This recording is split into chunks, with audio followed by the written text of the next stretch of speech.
En el nombre del Padre, y del Hijo, y del Espíritu Santo. Amén.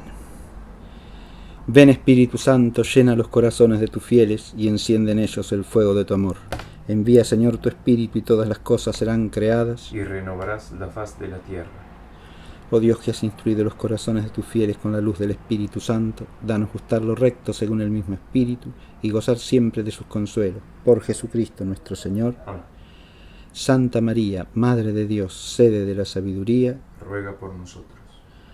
San José, Ruega por nosotros. en el nombre del Padre, y del Hijo, y del Espíritu Santo. Amén.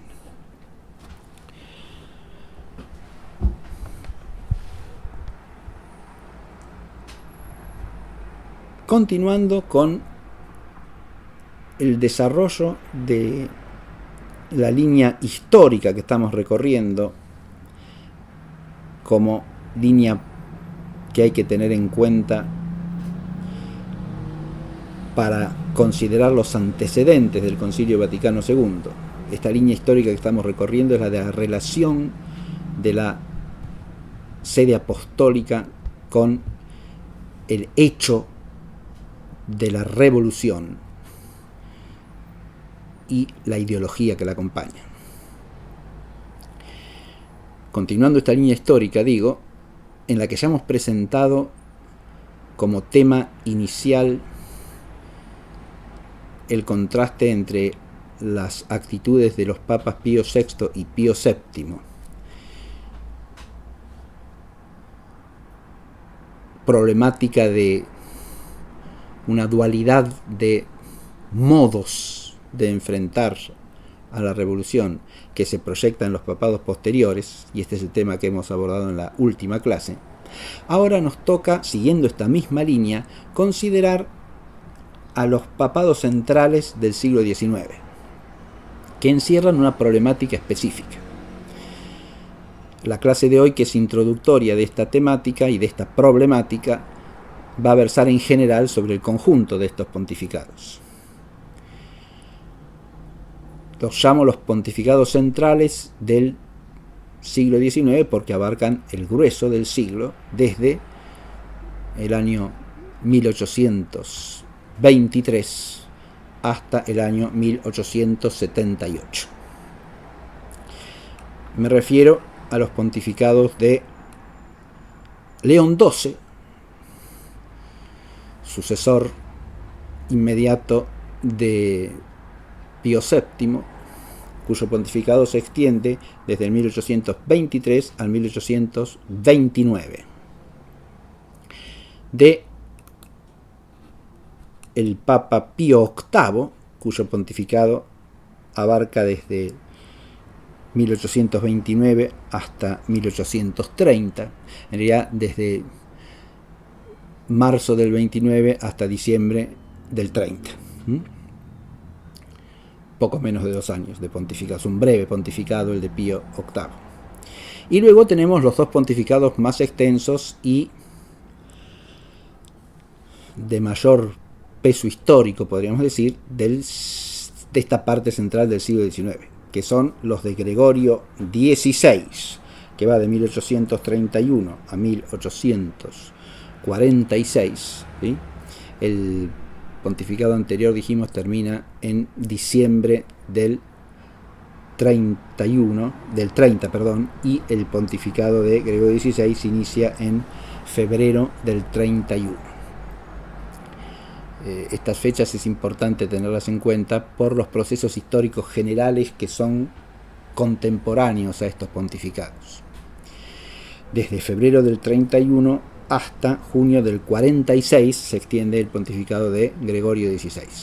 Y por último, el más extenso de todos los pontificados del siglo XIX, y uno de los más extensos de toda la historia de la Iglesia, que es el de Pío IX, desde 1846 a 1878.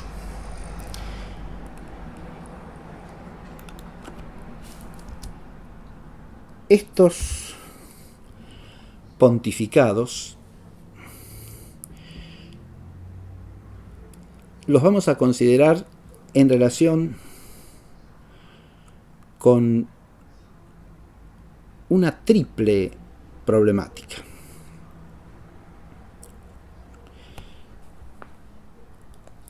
La primera de todas tiene que ver con un fenómeno histórico que se da a lo largo de este periodo, que podemos llamar de profundización doctrinal en la confrontación con la ideología revolucionaria. Si uno se sitúa desde este punto de vista en la comparación entre el pontificado de Pío VI y los pontificados clave en esta materia que acabo de mencionar, que son Gregorio XVI y Pío IX, lo que vemos es una progresiva profundización del combate doctrinal. Porque lo que aparece claro a partir de Pío VI es la incompatibilidad de la ideología revolucionaria con la fe cristiana. Ahora, ¿cuáles son las razones de esa incompatibilidad? ¿Cuáles son las verdades de fe que están negadas por la ideología revolucionaria? El examen de esas verdades de fe rechazadas o puestas en cuestión por la ideología revolucionaria es lo que se va a ir profundizando en estos pontificados. Y es muy importante advertir esto, porque esa profundización lleva a un esclarecimiento progresivo del nítido contraste que existe entre la ideología de la revolución y la fe cristiana.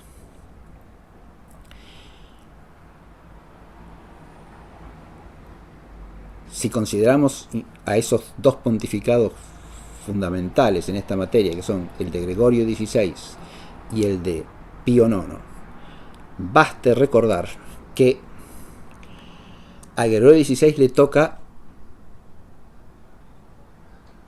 enfrentar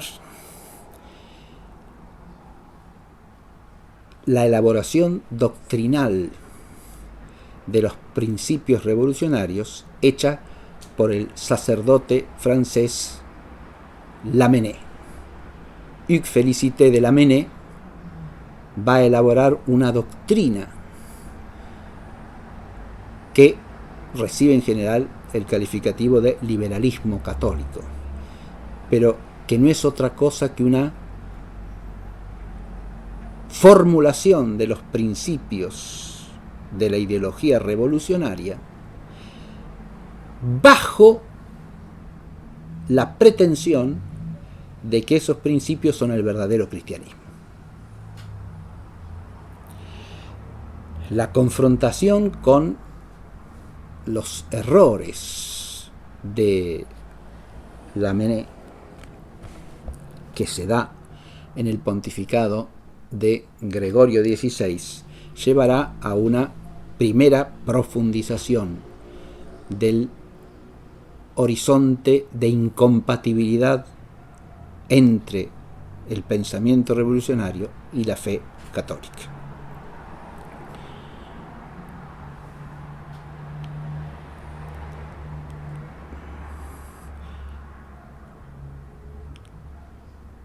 Los principios básicos que están en juego allí son principios que atañen al concepto cristiano de la libertad, a los límites religiosos y morales que debe tener la libertad en el orden social, al fundamento divino de la autoridad política. O sea que los errores están centrados en lo que podríamos llamar la doctrina general del gobierno cristiano y de la moral cristiana de orden público.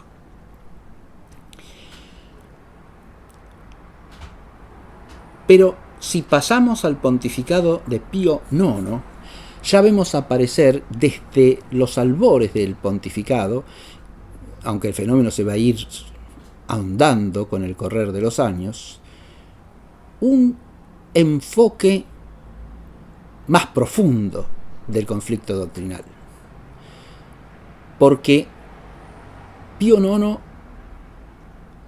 no solo va a tener que ampliar la mirada sobre el conjunto de errores en materia moral, social y política, contrastando no tan solo con el liberalismo, sino con el socialismo y con el comunismo como formas de pensamiento político, y con el anarquismo, es decir, con todas las desviaciones en el orden político, jurídico, moral del orden social, sino que va a llevar el planteo de la confrontación al plano de la relación entre la fe y la razón, entre la gracia y la naturaleza, y a los principios de fe que rigen estas relaciones.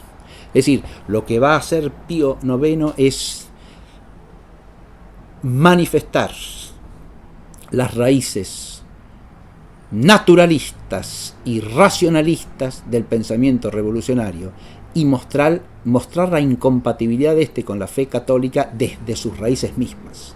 Es decir, Pío IX en su magisterio va a remontarse a la raíz misma de la mentalidad iluminista, que es el rechazo de la fe sobrenatural, el rechazo del orden de la gracia y el racionalismo y el naturalismo que desde allí surgen.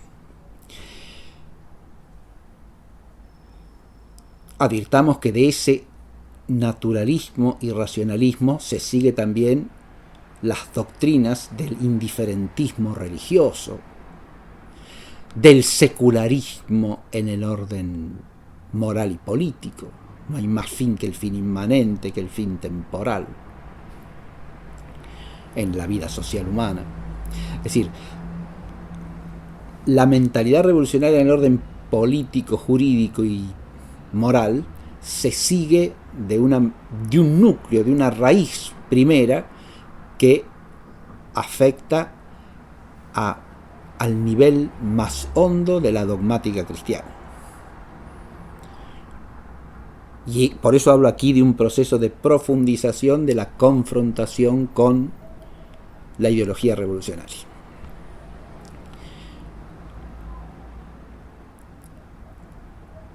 Este proceso tiene su culminación, desde luego, en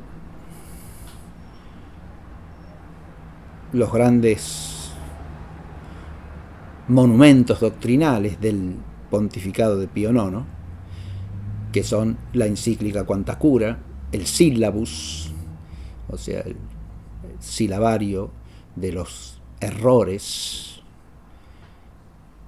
del pensamiento revolucionario, y supremamente la gran constitución Dei Filius sobre la relación entre la fe y la razón del Concilio Vaticano I. Esta es la primera línea que vamos a recorrer en clases próximas. Esta primera línea, si la queremos relacionar con la cuestión de los dos modelos contrapuestos, nos permite advertir que a lo largo de toda la etapa central del siglo XIX, el modelo Pío VI recibe una cimentación en el magisterio doctrinal de la Iglesia. Una cimentación, quiero decir, que se ahonda y se ahonda en la excavación del sustrato primero de la mentalidad revolucionaria, y se ahonda la confrontación de los principios de la fe cristiana, de los dogmas católicos, con esa mentalidad. Este es un proceso histórico importantísimo.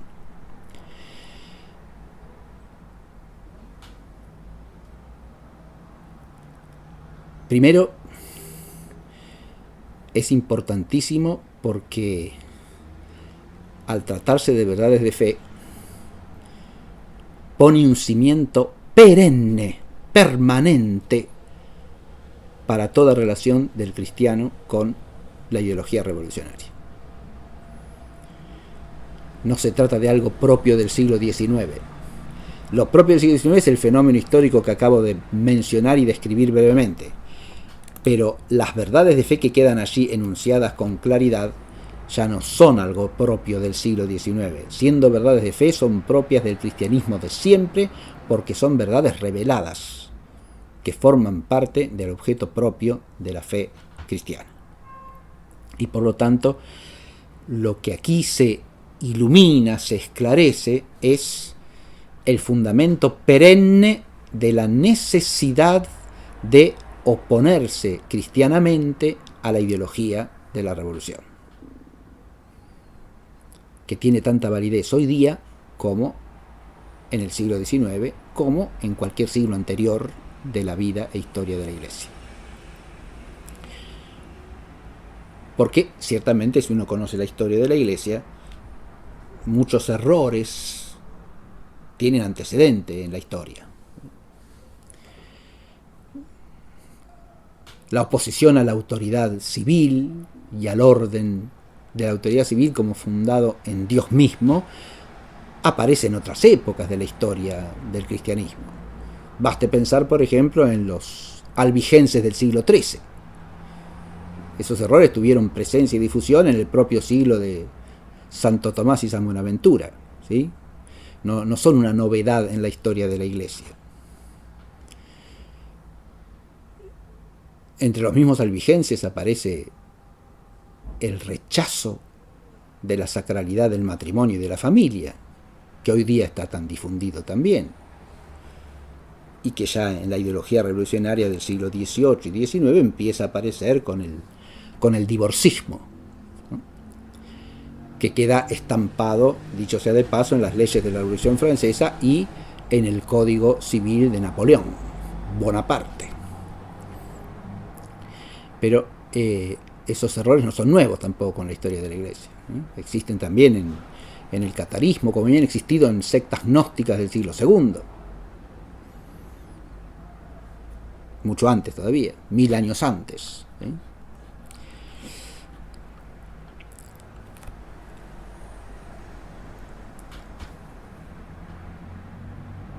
Esto lo digo para que no se pretenda encerrar este magisterio en una cierta época histórica, relativizándolo a ella. Y esto es lo segundo que quería advertir en esta temática y que es importante considerar desde un punto de vista polémico. Hay ciertas visiones y ciertas descripciones de la historia de este periodo que incluso tienen expresión hoy día en obras de historia de la Iglesia, según la cual, esa perspectiva, esa visión, según la cual, digo, este combate doctrinal es nada más que una especie de rémora del apego del papado al esquema del antiguo régimen y al consorcio o la asociación entre el trono y el altar. Y que la confrontación con la revolución es nada más que un proceso en el cual a la Iglesia jerárquica le cuesta desprenderse de la mentalidad preexistente y de los privilegios anejos a esa mentalidad, y cuando se supera esa problemática ya todo el magisterio vinculado a ese proceso queda fuera de juego. Esta es una visión típica en la historiografía que podemos llamar modernista y neomodernista, que hoy día tiene amplia presencia incluso dentro de la enseñanza de las instituciones de la propia Iglesia Católica. Esta relativización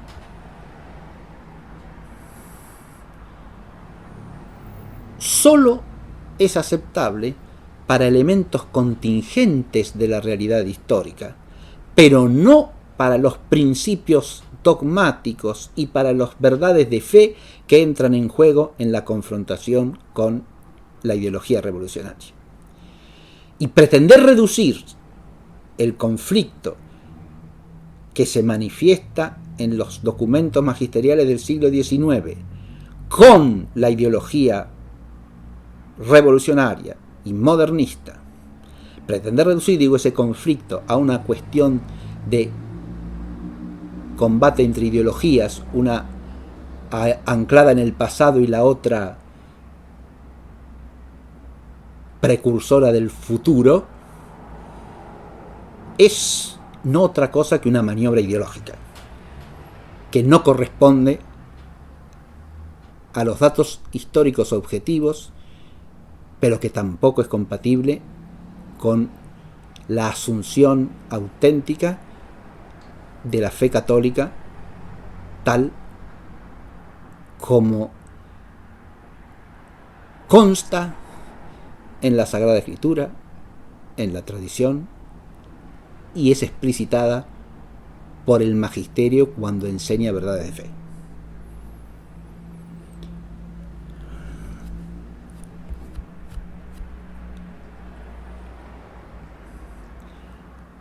Esta es la primera línea problemática que tenemos que confrontar en nuestro examen, ¿no? Y trataremos de presentar básicamente ese proceso de profundización de la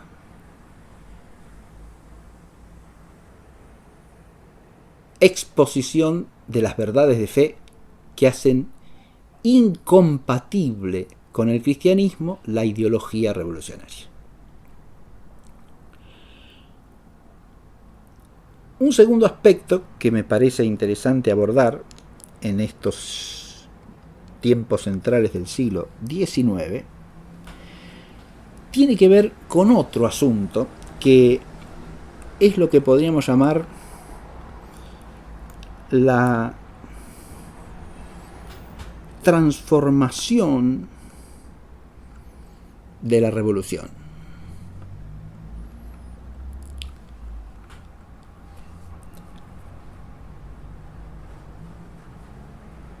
Seguimos hablando de confrontación con la revolución en el siglo XIX, y por supuesto, el siglo XIX sigue siendo un siglo de revoluciones, es evidente esto. Lo ha sido el siglo XVIII, que históricamente podemos considerar iniciado a fines del XVII con la revolución llamada gloriosa en Inglaterra, primera revolución inspirada en la ideología iluminista o protoiluminista, la revolución norteamericana del nuevo orden de los siglos y la revolución francesa, que son el tríptico de las revoluciones del siglo anterior, digamos, siglo XVIII históricamente hablando, que insisto, hay que comenzar a fines del XVII. Es un siglo prácticamente exacto porque va de 1688 a 1789, en cuanto al inicio de esos procesos, no en cuanto a los procesos mismos. Pero el siglo XIX sigue siendo un siglo de revoluciones. Al comienzo del siglo XIX tenemos las revoluciones del Reino de Indias, o sea, las revoluciones hispanoamericanas, que dan origen a las repúblicas hispanoamericanas. En 1830 se produce un amplio fenómeno revolucionario que afecta primero a Francia y luego a otras regiones del propio continente europeo. Entre estos dos fenómenos tenemos también procesos revolucionarios particulares. Baste recordar todo el fenómeno revolucionario que se va a dar en España, ¿no? Y que tiene su primera expresión con todas las características propias de un conflicto revolucionario, en el llamado trienio liberal, entre 1820 y 1823, 22-23. Este periodo de la Revolución Española, ¿no? Con toda su violencia revolucionaria en todos los ámbitos, ¿no? Violencia contra las instituciones, violencia contra las personas y violencia de las ideas, que es un eco de la Revolución Francesa, claramente, ¿no? Que llega a España en este periodo, ¿no? En este proceso del largo y anfractuoso reinado de Fernando VII. Bien, ahora, después de los fenómenos revolucionarios de 1830, tenemos la otra gran oleada revolucionaria que se da en 1848, ¿no? También con inicio en Francia, pero con fenómenos que afectan a muchos otros países de Europa. Recordemos, a su vez, que entre los estados de Europa están los estados pontificios. La primera revolución, la Revolución Francesa primera, de 1879, va a afectar a los estados pontificios, pero al modo de una invasión. ¿Sí? Reciben la invasión de la Revolución Francesa en distintas fases. La primera fase de esa invasión está dada en la campaña de Italia encargada a la jefatura militar del general Bonaparte durante el Directorio, y esta campaña de Italia es la que en definitiva le va a costar la vida a Pío VI.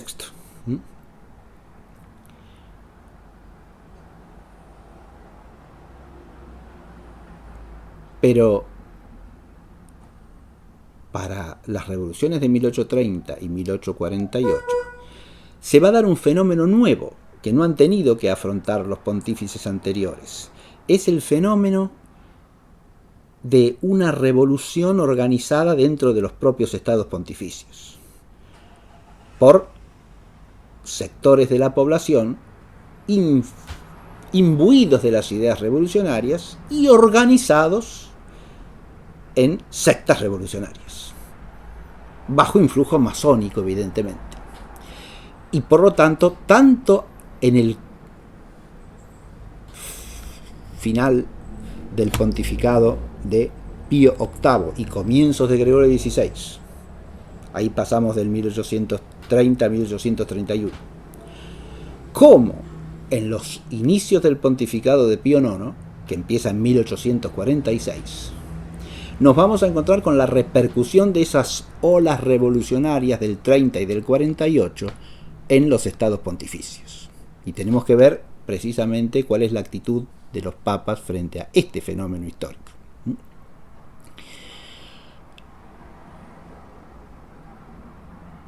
Una de las transformaciones de la revolución es esa difusión de la ideología revolucionaria mucho más allá de sus países de origen. Obviamente que podríamos nosotros estudiar todo el trasfondo de ilustración y de iluminismo que subyace a eso en los países que no son los países centrales del fenómeno revolucionario, o los iniciales del fenómeno revolucionario. Que eso es importante desde el punto de vista histórico, pero estamos hablando de la ideología revolucionaria en el orden práctico y organizativo, y que hay una difusión de eso no cabe la menor duda. Como no cabe la menor duda tampoco del papel que juega la masonería en ese fenómeno de organización de grupos revolucionarios, sea en España, sea en los estados de lo que hoy día es Italia, entre los cuales tenemos los estados pontificios. Tenemos allí un proceso histórico de cierta transformación de la revolución, pero hay otra transformación importantísima, que es una transformación que podríamos llamar cultural, y es la difusión de la ideología revolucionaria convertida en parte corriente de amplios sectores de la vida cultural de la cristiandad.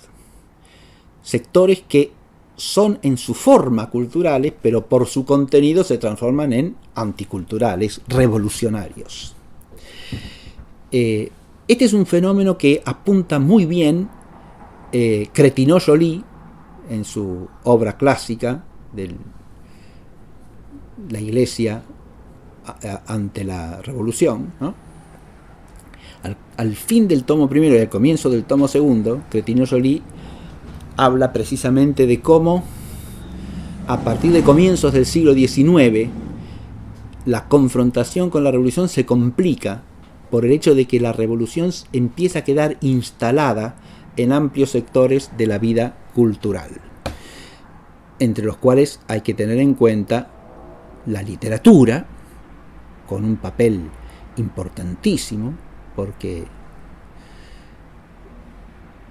la poesía, la novelística, los libretos de ópera van a jugar un papel de difusión popular de la ideología revolucionaria como algo que está infiltrado en cosas que en principio parecen no tener nada que ver con la revolución como tal. Usted va a oír una ópera, lee una novela, oye un recital de poesía o lee un libro de poesía, como parte de la vida cultural corriente, pero la ideología revolucionaria está encarnada en estas obras literarias y se infiltra de modo solapado en muchas mentalidades sin que éstas adviertan que se trata de ideología revolucionaria, porque la ideología viene envuelta de argumentos en ocasión profundamente sentimentales, lo cual es parte de la atmósfera de lo que llaman el romanticismo literario, con fuertes cargas valorativas, ¿no?, en las que los personajes positivos son los revolucionarios y los personajes negativos son los adheridos al antiguo régimen, los buenos y los malos. No de las películas, porque todavía no las había, pero sí de las novelas y de las óperas, que las había y en abundancia. Un papel fundamental también juega en esto la prensa escrita, evidentemente. Es otro fenómeno, la amplia difusión de los periódicos, ¿no?, diarios, semanarios, revistas, que se publican en cantidad ahora ya en el siglo XIX y que van a tener un influjo enorme en lo que se empieza a llamar, así sin más, la opinión pública. Opinión pública que se va a autoidentificar con la voluntad popular o con el pueblo sin más.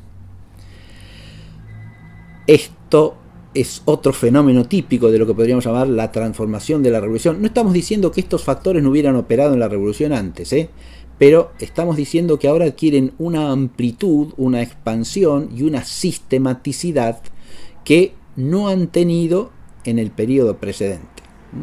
Se transforman en un instrumento permanente, constante, de difusión de la mentalidad revolucionaria de modo solapado, como he dicho. Habría que estudiar también el fenómeno de la educación, de las instituciones de enseñanza, de su manejo por los estados, y cómo, pero esto ya viene ya desde el siglo XVIII, ¿no? Recordemos que buena parte de lo que se llama el despotismo ilustrado está asociado al fenómeno de infiltración de ideología iluminista o semi-iluminista a través de ministros, en general masones de las cortes europeas, que influyen en los sistemas universitarios, en el sistema de la enseñanza pública, lo cual va a llegar a su culminación con la Revolución Francesa y la organización del sistema público de enseñanza por Napoleón Bonaparte, que incluye desde la escuela elemental hasta la universidad al servicio del Estado, de manera tal que hay una manipulación ideológica de todo el sistema de enseñanza pública. Esto estoy señalando una serie de fenómenos históricos concretos que tienen que ver con eso que podemos llamar la transformación de la ideología revolucionaria o la transformación de la revolución.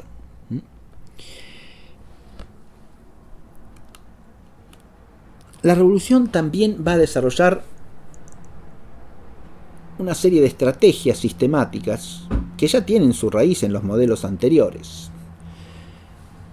Pero la estrategia fundamental, y esto lo apunta también con mucha lucidez Cretineau-Joly, es el apropiarse de ciertos bienes como suyos y acusar a todo el que no se adhiera a la revolución de ser un enemigo de esos bienes. Y como esos bienes son los bienes fundamentales del hombre, el que no adhiera a la revolución es un enemigo de la humanidad. Esta estrategia ideológica se va a ir profundizando también a lo largo de todo el siglo XIX. La revolución es la que porta el estandarte de la libertad, por ejemplo. La revolución es la que defiende los derechos del hombre. La revolución es la defensora de la civilización y de la cultura. La revolución es la defensora, ahora también inclusive, de la auténtica religión. Cuando mencioné hace un rato a Lamennais, podría ponerse a otros autores en la misma línea. Por ejemplo, el famoso Saint-Simon, uno de los primeros ideólogos del socialismo a nivel europeo. Saint-Simon, en su libro El Nuevo Cristianismo, sostiene que el socialismo es la única forma auténtica de cristianismo. El cristianismo consiste esencialmente, tal como lo predicó Jesucristo, en preocuparse y ocuparse por los materialmente pobres. Y eso es todo. Y eso es todo el cristianismo. Advierte que esto es una afirmación de carácter religioso. Es una cierta interpretación de la religión cristiana. Por lo tanto, es básicamente un fenómeno religioso. Pero eso mismo puede decirse del grueso de la revolución. La ideología revolucionaria es una ideología fundamentalmente religiosa, porque se apropia de los principios de la fe cristiana y los corrompe en su contenido, suprime la verdad y en lugar de la verdad instala el error. Pero el error socapa de verdad. Es decir, el error con la pretensión de ser la verdadera y auténtica religión, la verdadera y auténtica moral, la verdadera y auténtica política ordenada, la verdadera y auténtica forma correcta de ordenar los bienes materiales, lo que pasa a llamar economía, ¿sí? Todo eso es la clave y el secreto de todo eso lo tiene la ideología moderna, frente a un mundo que ha estado sumergido en el error, en el oscurantismo, en el atraso, en la opresión, y por eso ahora llega la libertad, el progreso, la civilización frente a la barbarie preexistente, y la verdadera filantropía, el verdadero amor hacia el hombre, ¿no?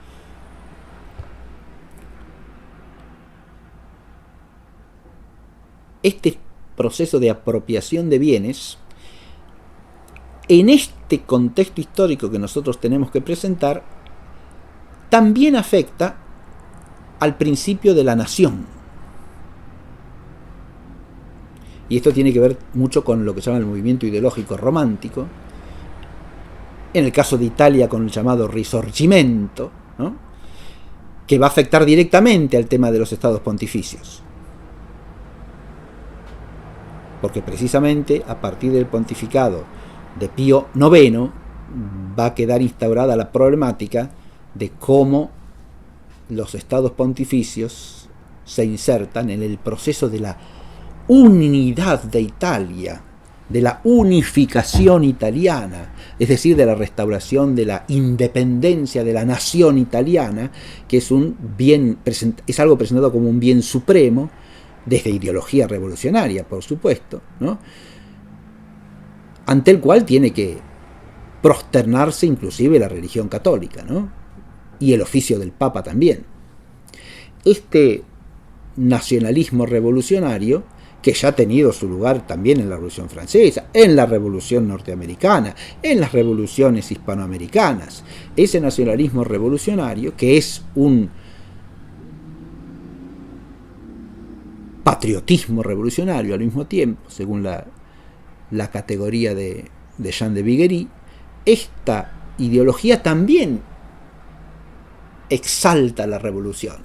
La revolución es la única que defiende la independencia de las naciones, ¿no? Frente a la opresión, a la esclavitud, a la situación de esclavos frente a poderes que oprimen. Este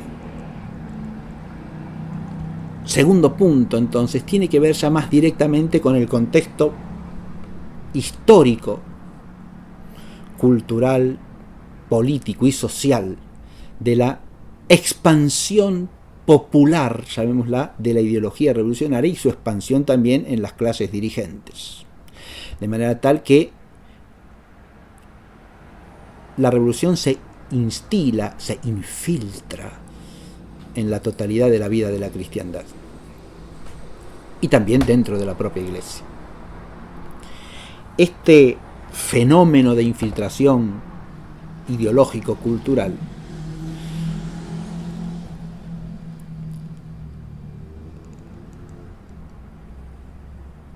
alcanza una nueva expresión, digamos así, o su culminación en la infiltración de la Iglesia y sobre todo del clero como estrategia de triunfo revolucionario que aparece en el célebre documento de la Alta Vendita que presenta Crétinaux-Joly en la obra que mencioné hace un rato, ¿no?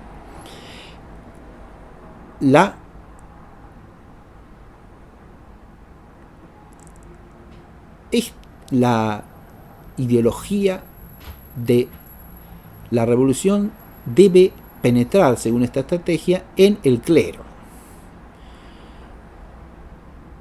A este respecto es muy interesante cómo ese documento dice explícitamente, con toda nitidez, que no es necesario que ese clero pertenezca a la masonería.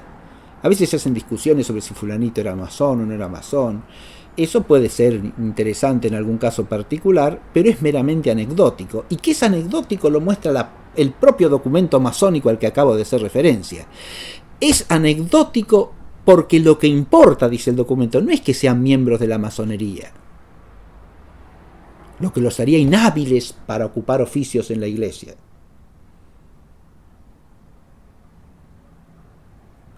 sino que piensen según los principios de la masonería.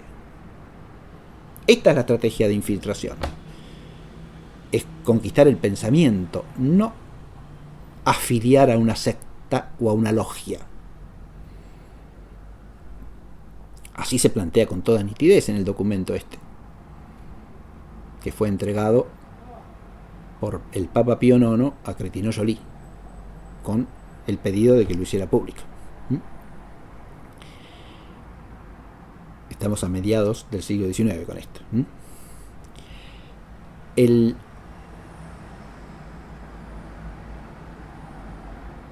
Este fenómeno, entonces,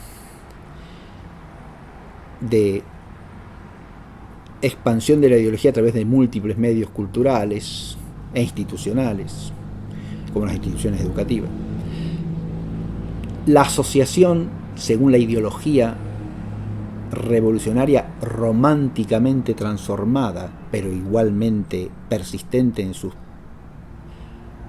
fundamentos y principios esenciales, ¿no?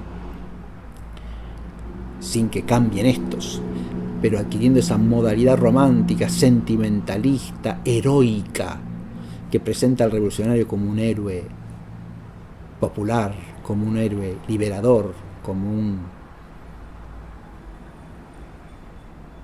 personaje rodeado del aura de libertador, de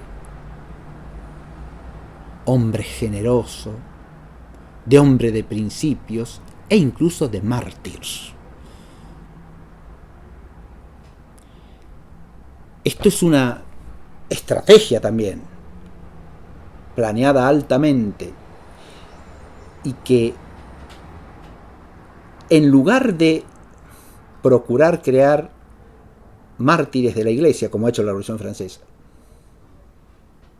en su primera fase, va a convertir ideológicamente, a través de una transformación, de una corrupción de las ideas y de la sensibilidad, en mártires a los revolucionarios, frente a los estados policíacos opresores que los persiguen, los maltratan y finalmente los condenan a muerte.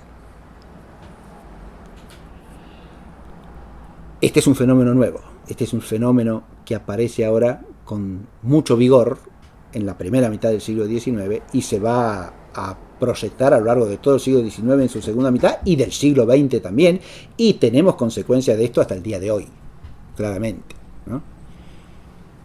Baste pensar en el icono del Che Guevara con su significación a partir de los años 60 en todo el mundo, Europa, Norteamérica, etc., su significación revolucionaria como héroe cuasi mártir de la gran revolución mundial, ¿no? Y se lo sigue encontrando como ícono en múltiples lugares hasta el día de hoy.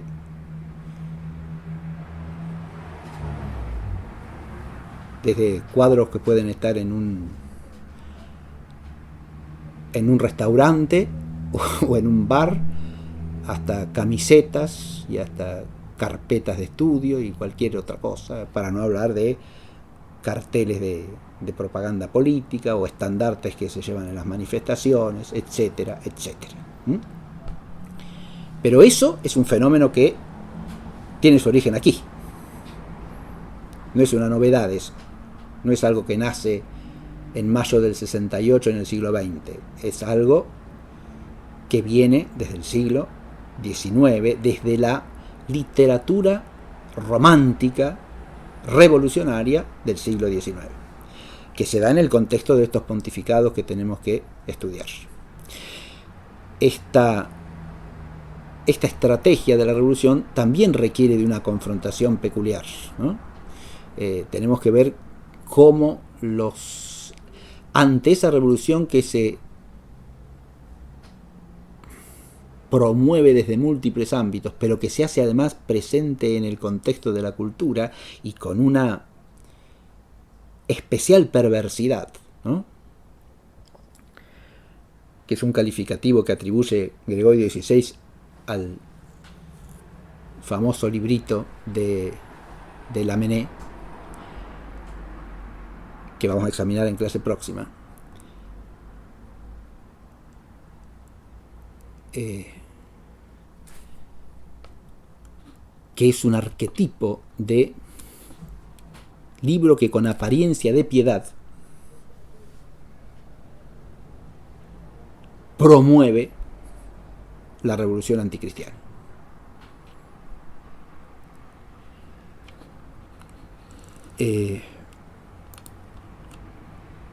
Esta es la segunda línea, el segundo aspecto que vamos a abordar. Y por último, un tercer aspecto que consideraremos en el conjunto de estos pontificados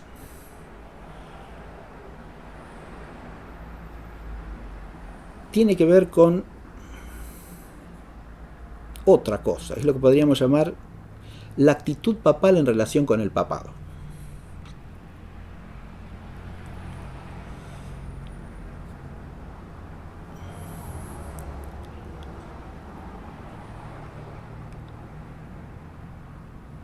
Y se menciona ya en esta clase a la primera constitución dogmática del Concilio Vaticano I, que es la Dei Filius.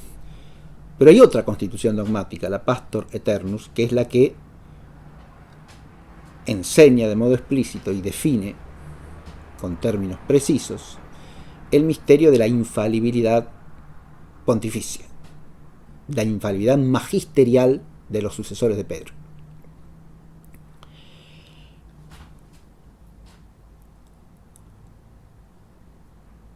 Es claro que ahí el papado está enseñando una verdad acerca de sí mismo, ¿no? La Iglesia está enseñando una verdad acerca del papado. En este caso hay un concilio ecuménico reunido, convocado por el Papa Pío IX, y cuyos documentos son aprobados y promulgados por el Papa Pío IX, que define con claridad ese misterio, ese dogma de fe de la infalibilidad del oficio magisterial de los romanos pontífices.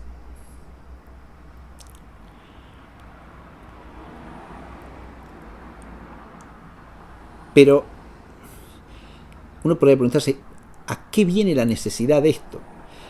Si uno lo estudia en el contexto doctrinal del pontificado de Pío IX, esto surge con claridad como una necesidad frente al naturalismo y al racionalismo que hacen estragos no solo fuera de la Iglesia, sino dentro de la Iglesia a lo largo de todo el siglo XIX. Naturalismo y racionalismo aplicados al ámbito del conocimiento de verdades implican que no se admite ninguna verdad que trascienda lo que la razón humana puede alcanzar, y por lo tanto ninguna autoridad sobrehumana en materia de verdad, ninguna autoridad que no sea la de la ciencia humana.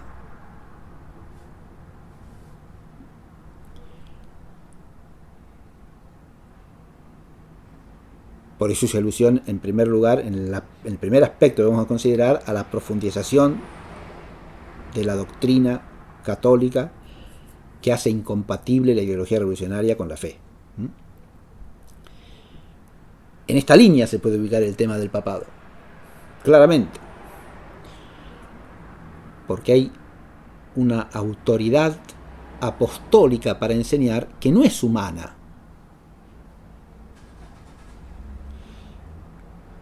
Son hombres quienes la ejercen, pero esa autoridad está instituida sobrenaturalmente por el mismo Jesucristo nuestro Señor y cuenta con una garantía de orden sobrenatural, que es el carisma de la infalibilidad.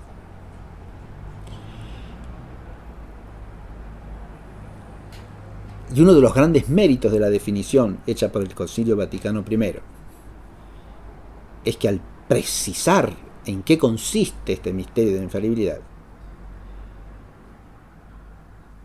no permite que la infalibilidad quede atribuida sin más a las personas de los papas o de los obispos cuando enseñan u opinan sobre cualquier cosa. Porque ese carisma de la infalibilidad, ese don divino de la infalibilidad, está ligado estrechamente a la transmisión del depósito de la fe y no a otra cosa. Y aquí es donde podemos señalar una tensión problemática a lo largo del siglo XIX en el periodo que vamos a considerar. Una cosa es la unidad de la Iglesia Católica que el magisterio pontificio garantiza en la verdad de la fe, y ligado a esto la auténtica infalibilidad, o el misterio de la auténtica infalibilidad. Y otra cosa es lo que podríamos llamar una pretensión inadecuada e ilegítima de inerrancia de los papas en todo terreno.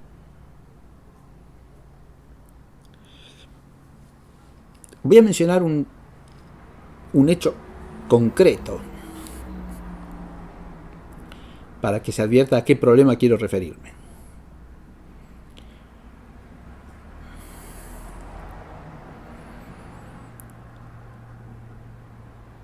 Ya hemos hablado en este curso del concordato firmado por Pío VII con Napoleón. Y hemos dedicado además un comentario bastante extenso al concordato y a las cláusulas del concordato relativas a los obispos de Francia.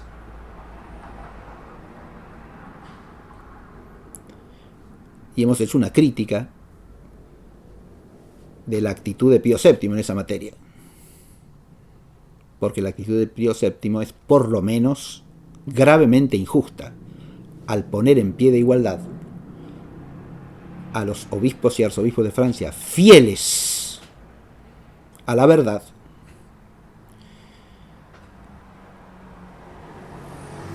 y que habían perdido el ejercicio de sus sedes episcopales por no transar con los errores y la injusticia de la revolución,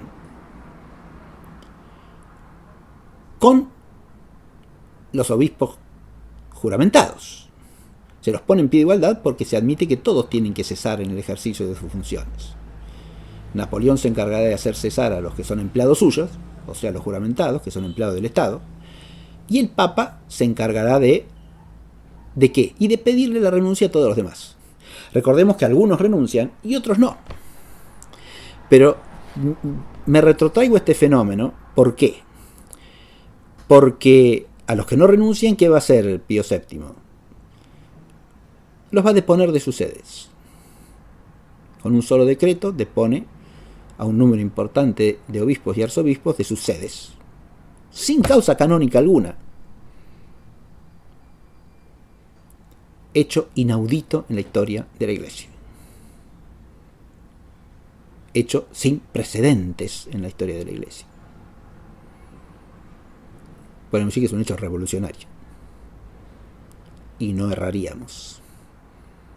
Porque participa de un elemento de la mentalidad revolucionaria, la falta de respeto por los derechos adquiridos. Y la subordinación pragmatista a la eficacia de una paz temporal conseguida a través del sacrificio de lo justo. Lo justo se pisotea para obtener un bien temporal. Aunque ese bien temporal, esa paz temporal, sea un medio de bienes más altos, que la Iglesia pueda actuar pacíficamente en Francia, que se pueda restablecer el culto verdadero, etcétera, etcétera. Con las cortapisas que el Estado le establezca, aceptadas por la Iglesia.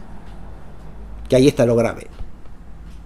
La aceptación de límites injustos. Recordemos que dice el concordato, la Iglesia de Francia se queda sin vida monástica, por ejemplo.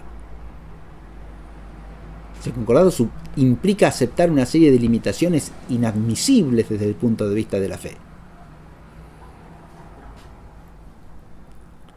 para lograr alguna ventaja, para salir de la confrontación.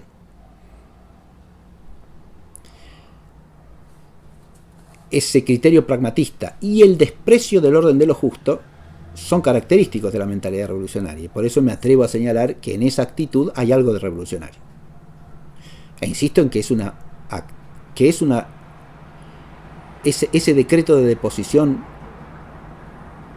colectiva de un grupo de obispos sin causa canónica alguna es un hecho de autocracia pontificia, o incluso podríamos decir de tiranía pontificia, sin precedentes en la historia de la Iglesia.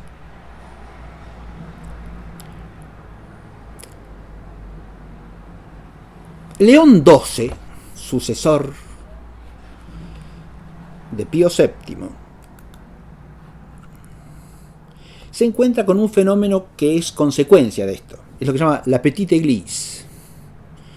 Un grupo de fieles y de presbíteros que se pretenden fieles a esos obispos que no han aceptado el renunciar,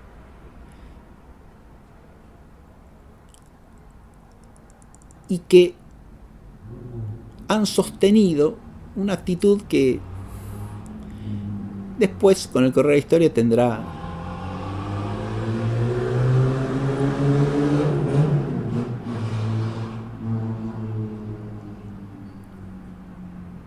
ecos semejantes. Adopta una actitud de rechazo de las acciones del Papa, pero en base a ese rechazo de las acciones del Papa, forman una iglesia que podríamos hablar de tipo cismático.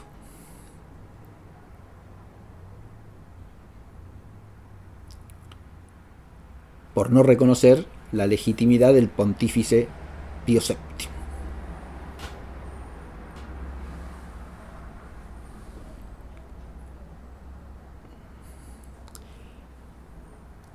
Es decir, ese grupo es un grupo que incurre en errores también. El error de pensar que un papa legítimo no pueda cometer acciones injustas, lo cual es un error. Eso hoy día lo vemos también en la Iglesia, ¿no? Un papa legítimo puede cometer acciones injustas, puede tener opiniones erróneas en muchísimas cosas, e incluso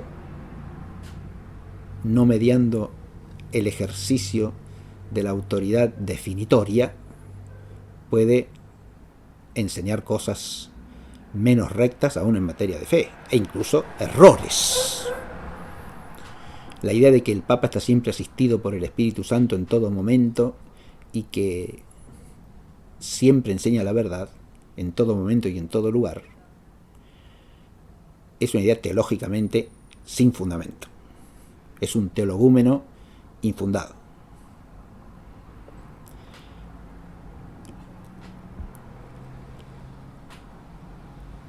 Y cuando se lo lleva al terreno práctico de las resoluciones jurídicas, como es el caso de un decreto como el que ha emitido Pío VII, no tiene asidero alguno, porque la infalibilidad magisterial es para enseñar la verdad.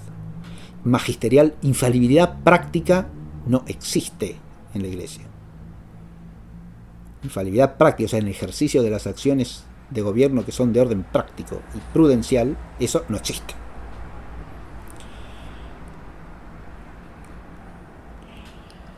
El Papa León XII, sucesor inmediato de Pío VII, en el año 1826 va a dar en Roma una exhortación apostólica titulada Pastoris Aeterni, en la cual se hace cargo de este problema de la Petite Église.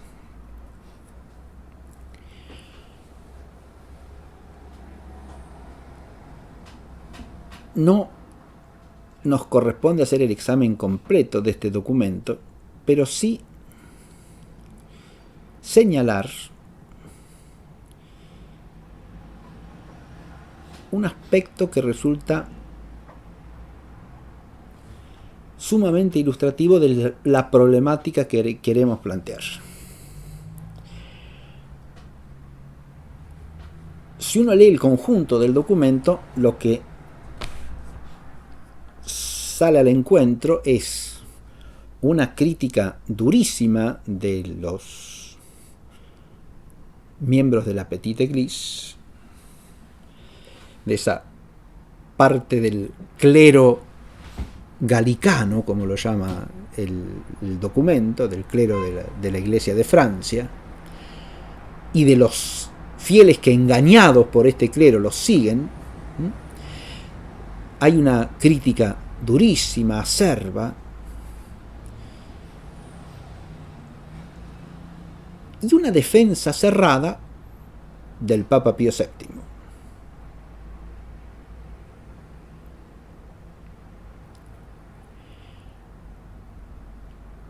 La exhortación apostólica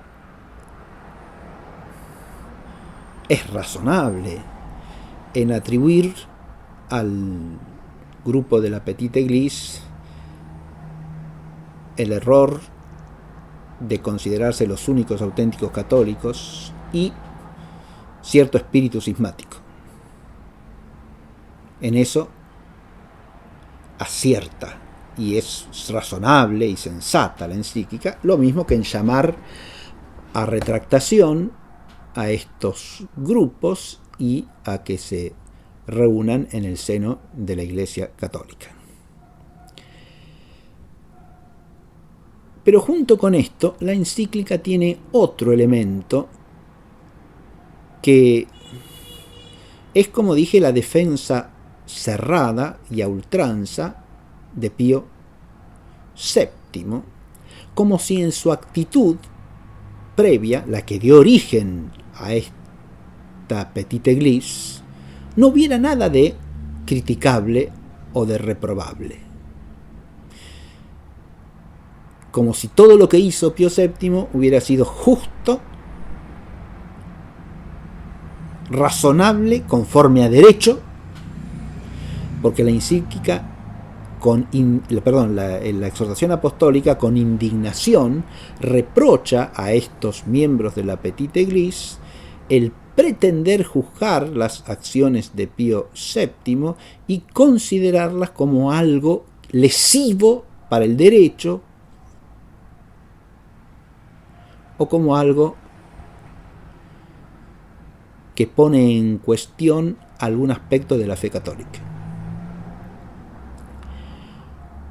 Es cierto que Pío VII no incurre en la negación de ningún dogma de fe al firmar el concordato con Napoleón. Pero no es menos cierto que incurre en una serie de claudicaciones que tanto desde el punto de vista jurídico como desde el punto de vista moral se pueden juzgar lisa y llanamente inaceptables, por inmorales y por injustas.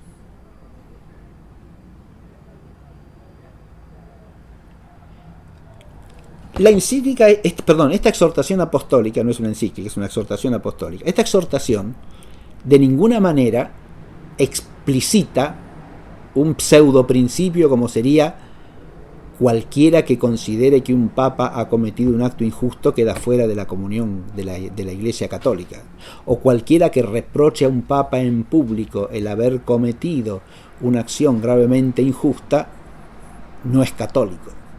No dice eso la exhortación, pero el tono de la exhortación fácilmente puede interpretarse en este sentido. No está explícito, pero ¿está implícito o no? Por lo menos cabe planteárselo, ¿eh? Y si está implícito eso, la encíclica no hace más que prolongar la injusticia de Pío VII. Y en eso, lejos de propiciar la reconciliación de los miembros de la petite église, los confirma en sus 13, digamos. Porque lo que no hay en la exhortación es ningún atisbo, al menos, de reconocimiento de que algún motivo para apartarse de Pío VII podían tener. Algún motivo para sentirse indignados contra Pío VII podían tener. Insisto que no existe en la encíclica ni el más mínimo atisbo de esto. No existe el más mínimo atisbo de espíritu de retractación de una grave injusticia manifiesta.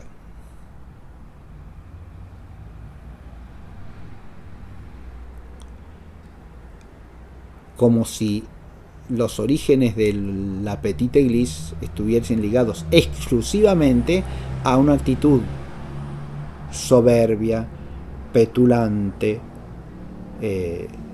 temeraria, de detestable audacia, uso expresiones que están en la exhortación apostólica, de estos sacerdotes y de los que los siguen.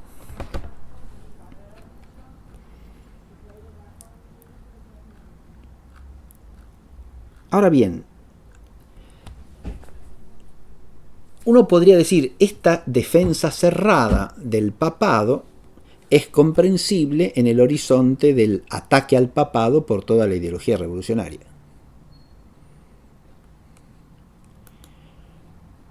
Pero que sea comprensible la hace justa y la hace espiritualmente fructífera.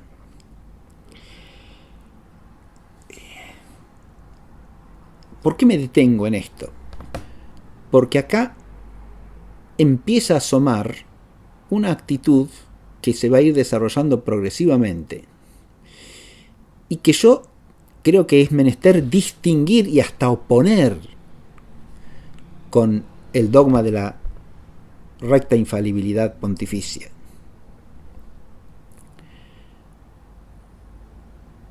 Es la actitud de considerar al papado por sí mismo y a sus decretos como un poder irrestricto para ordenar todas las cosas en el universo temporal.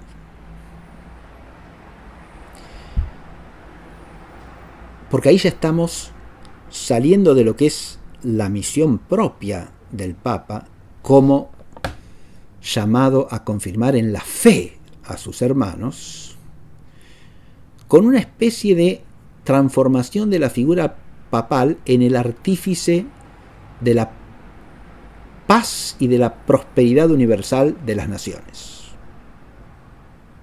La defensa cerrada que hace de Pío VII lleva implícito esto. ¿Por qué? Porque Pío VII lo que ha hecho es eso: transar con la revolución para que la Iglesia tenga un lugar en que moverse dentro del esquema revolucionario. Y más aún, pueda actuar como tutora del desarrollo de la revolución. El gesto de ir a coronar emperador a Napoleón Bonaparte lo manifiesta con claridad.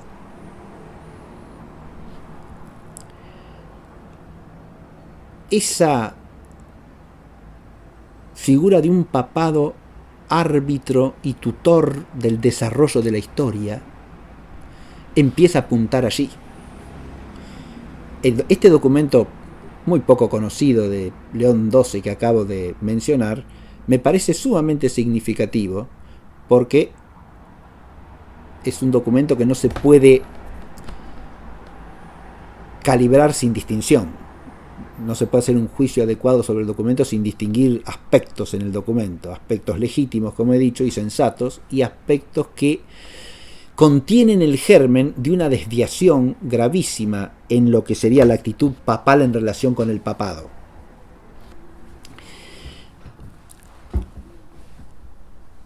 Voy a remontarme a otro acontecimiento anterior en la historia, pero que presenta cierta analogía con esto, y que permite terminar de redondear la problemática que voy a plantear.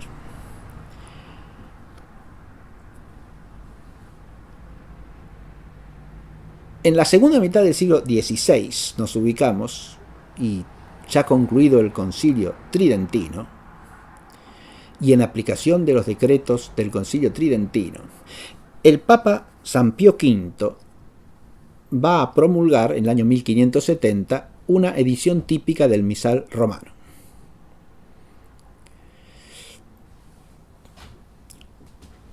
A partir de allí, esa edición típica del misal romano ha de considerarse como la única expresión autorizada del rito romano a ser aplicada en toda la Iglesia católica, con la excepción de aquellos misales que puedan demostrar una antigüedad de al menos 200 años y un uso pacífico y probado en sus ámbitos respectivos, en los ámbitos en que se han aplicado.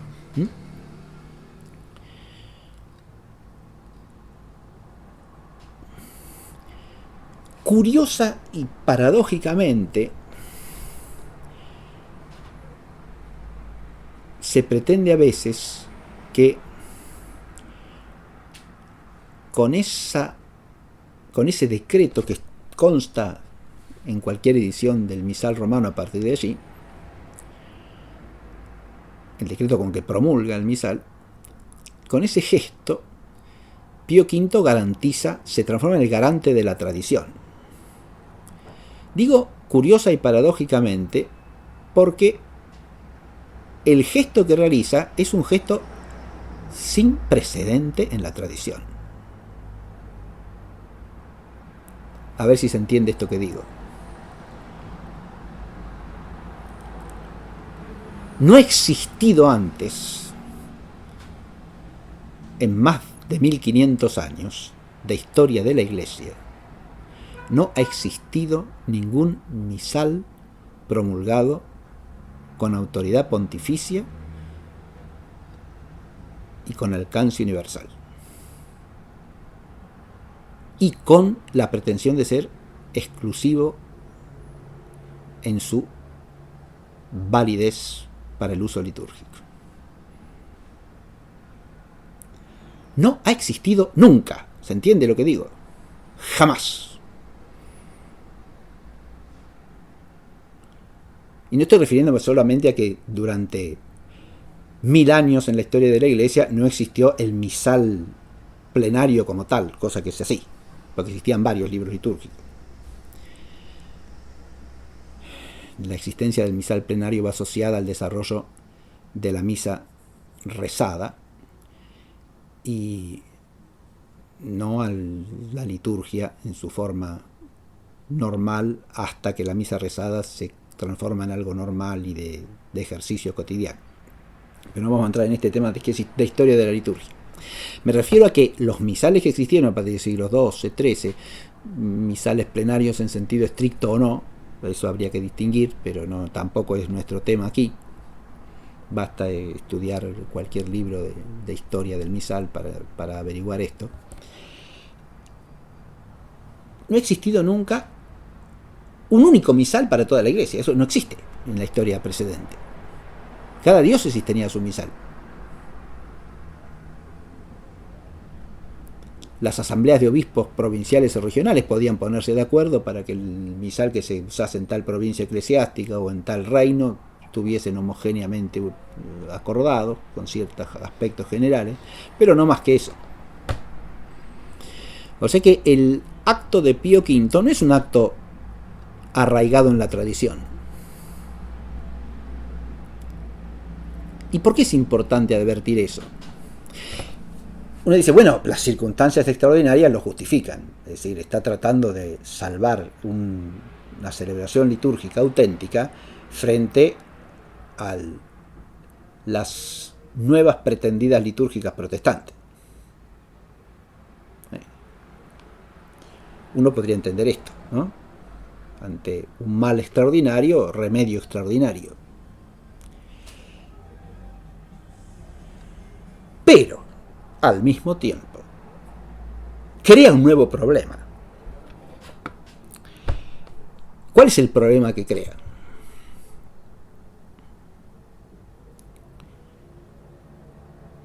Cualquier liturgista inteligente de hoy día, historiador sensato de la liturgia, entiende que la liturgia tradicional es tradicional precisamente porque es el fruto de un desarrollo y de una evolución orgánicos a lo largo de los siglos. No es la creación de ninguna persona ni de un equipo de especialistas que se ha puesto a elaborar un misal. Es claro esto.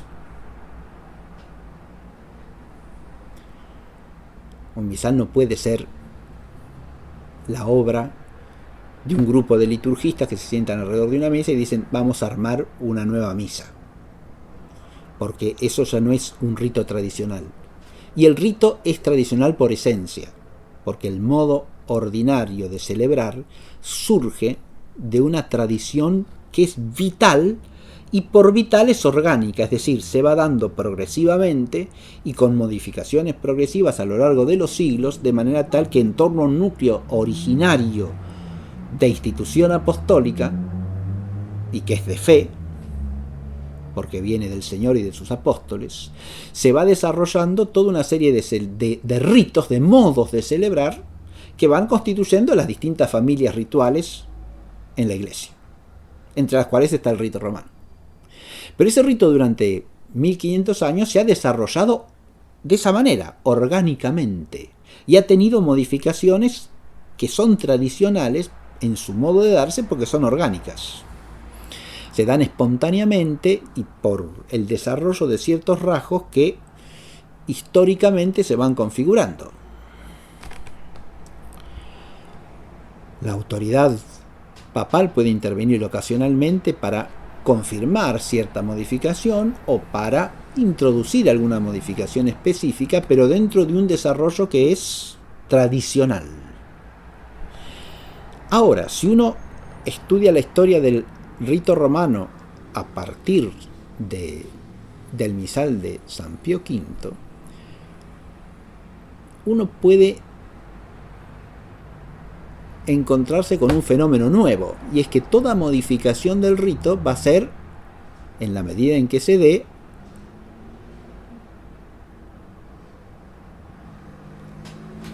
a golpe de decreto pontificio, porque como el misal es un documento de derecho pontificio, el único que lo puede modificar es el Papa. Pero entonces, ¿qué quedó de la organicidad del desarrollo tradicional del rito? ¿Eso se ha suprimido o no? ¿Existe o no existe? Y si sigue existiendo en relación con la norma expresa del rito o al margen de. Y este problema no existió antes. Lo crea esa pretensión de garantizar algo que es del orden práctico litúrgico, sí, pero práctico, como si la autoridad pontificia pudiese ser modeladora sin más de la realidad vital de la Iglesia. Y este es un problema, porque el único modelador de la vida de la Iglesia es el Espíritu Santo, incluida la actividad de los pontífices cuando responde a la voluntad de Dios.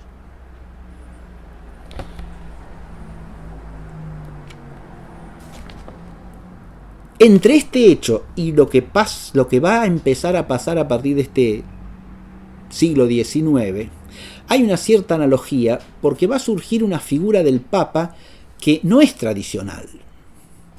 Es la del Papa como una especie de árbitro político universal.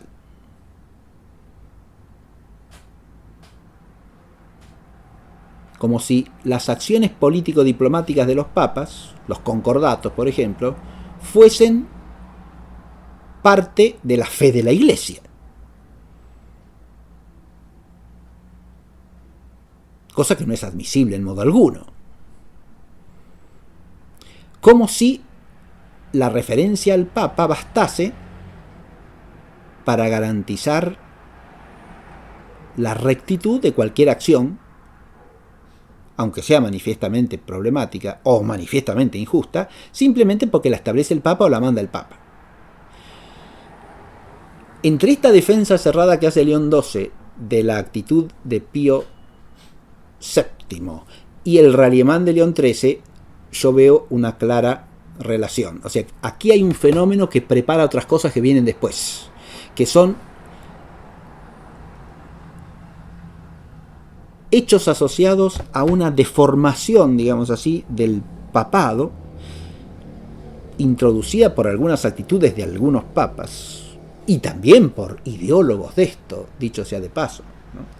Pensemos, por ejemplo, en el primer Lamennais, cuyo ultramontanismo se traduce en la idea de que el Papa tiene que ser el rector político de toda la humanidad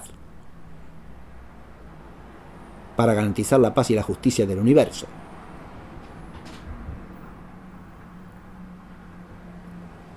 Cosa que nada tiene que ver con el oficio del sucesor de Pedro.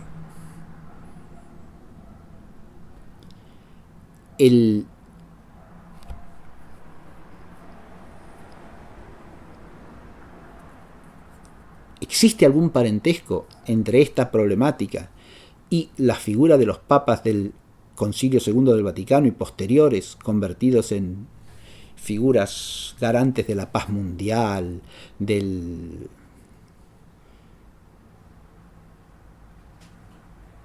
la prosperidad de las naciones, o incluso del nuevo orden mundial? Y yo creo que sí. Y es una cosa que hay que estudiar con serenidad, porque tiene que ver con una desfiguración del concepto de la misión papal. La idea del Papa que es el garante moral a través de sus actos, sean estos los que sean, de la marcha buena de la historia, es lo que parece estar implícito en la defensa cerrada que hace esa brevísima exhortación de León XII dirigida a la Petite Église, al defender sin matices lo que ha hecho Pío VII.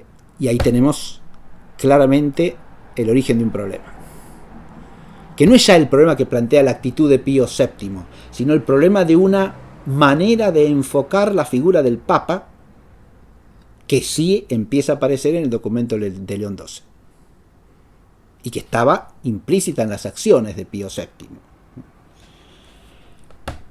Con esto hemos señalado 3 aspectos a considerar y le dedicaremos a estos aspectos las clases próximas. Siempre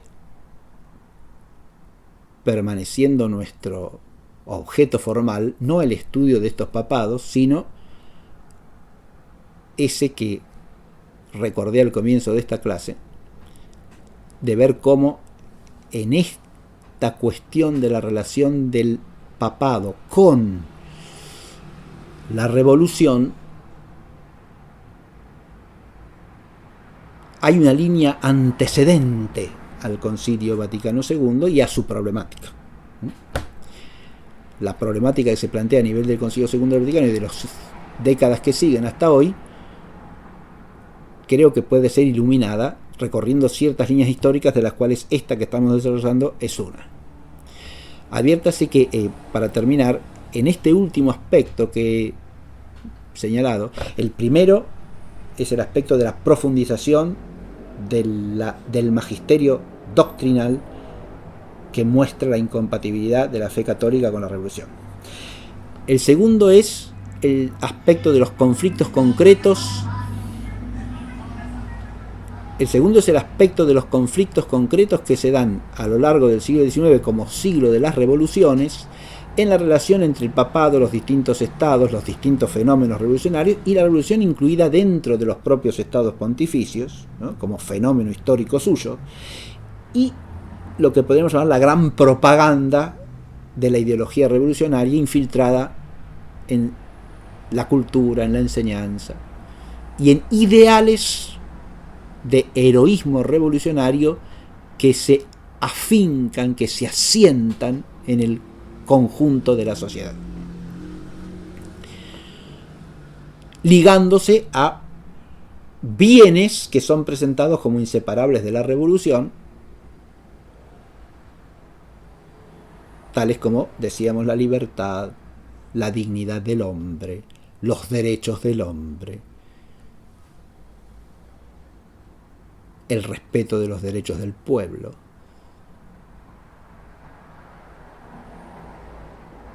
la nación y su independencia, la patria, etcétera, etcétera. Esos bienes que quedan ligados al espíritu revolucionario y que se consideran como inseparables de él, mientras que los adversarios de la revolución serían enemigos de todo eso, de la libertad, de la civilización, de la cultura, de la enseñanza, de los derechos de los hombres, de los derechos del pueblo, de la nación y de la patria.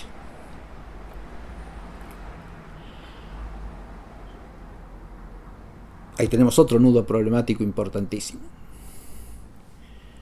porque no se trata ya solo del combate con los errores revolucionarios desde los dogmas de la fe, sino que se trata de un complejo combate polifacético a nivel de las instituciones políticas, del derecho político, de la cultura toda, de la enseñanza y de los ideales que hay que cultivar.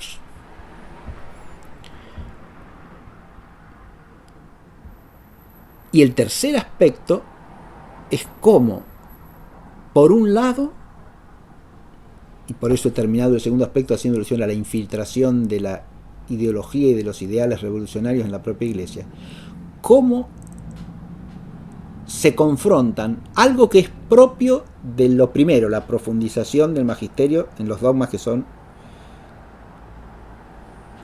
causa y fundamento de la incompatibilidad entre la fe cristiana y el cristianismo y la ideología revolucionaria. Ahí está el dogma de la infalibilidad también, de la infalibilidad pontificia y de la infalibilidad de la Iglesia en su magisterio divino, en su participación divinamente garantizada en el magisterio de Jesucristo el Señor. Y, por otro lado, una desfiguración que habría que plantearse si no tiene origen en la revolución misma, porque es como una especie de oponer al poder revolucionario un poder papal concebido quizá al modo de la mentalidad revolucionaria y no según su concepto adecuado, fundado en la escritura y en la tradición.